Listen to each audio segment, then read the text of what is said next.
This one's called Coming Home, written and narrated by Chris Top. I never liked flying.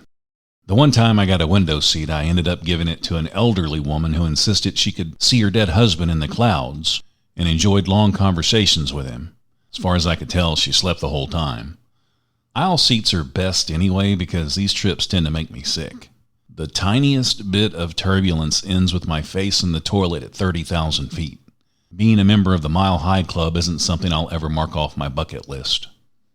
I've always read that a person can never go home. The saying's true even if you never leave in the first place. People die, then everyone fights over stuff until nobody wants any of it. Favorite childhood memories get replaced with mini malls and automatic car washes. Going back or attempting to hang on is a lost cause. Once we break free from the cocoon, it's time to spread our wings and fly. Or if you're like me, you hop from branch to branch forever in search of a better launchpad. Maybe I'll find it. Nothing was keeping me in Minnesota anyway. The only girl I ever loved pursued me for years, but I was too dumb to see it until she married my best friend. Today, I'm flying home to watch them bury Patricia Van Pelt after losing a cancer fight. I observed the rest of my childhood pals either become alcoholics or settle well below their potential in our dying little community. Life insurance salesman sort of chose me. It's not the most glamorous career, but it was the catalyst for my escape. Well, my physical freedom anyway.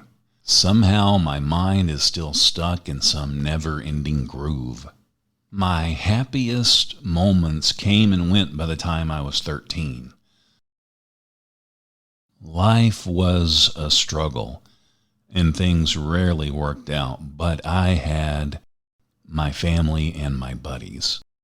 I felt complete in my preteen years, even though my childhood was far from perfect. My favorite person wasn't even a person at all. It was my stupid dog, which I still believe today thought he was human.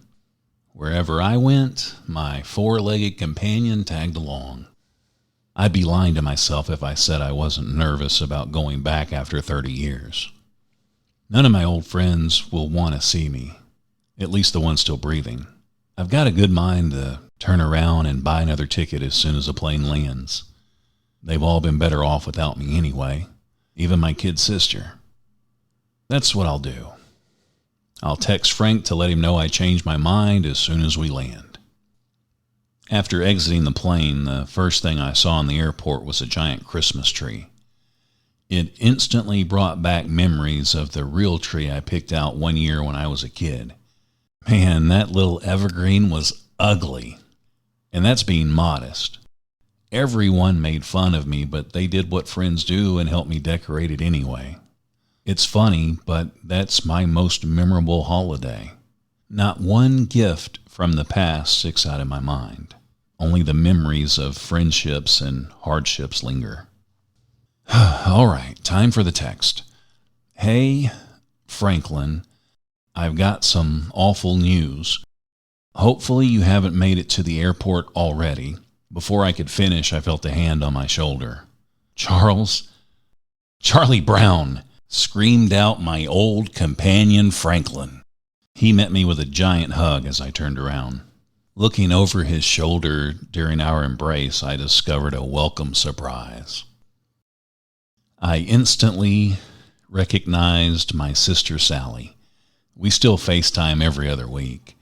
She was standing alongside Linus, Schroeder, Lucy, and the rest of the gang.